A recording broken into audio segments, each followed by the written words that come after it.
નમસ્કાર મિત્રો, શું તમારે કોઈ વ્યક્તિ પાસેથી નાણાં મેળવવાના છે અને તે વ્યક્તિ તેના બદલામાં તમને ચેક આપે છે અને એ ચેક તમે જ્યારે બેંકમાં ભરો છો ત્યારે તે ચેક જાય છે બાઉન્સ.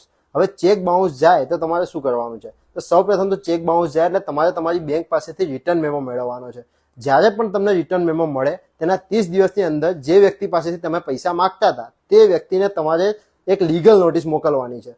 હવે એ લીગલ નોટિસમાં તમારે સ્પેસિફિક દર્શાવવાનું છે કે તે પૈસા તમે શેના માંગતા હતા અને કેટલા માંગતા હતા. તે તમામ વિગતો દર્શાવીને તમારે લીગલ નોટિસ તમારા એડવોકેટ મારફતે પણ તમે તે મોકલી શકો છો.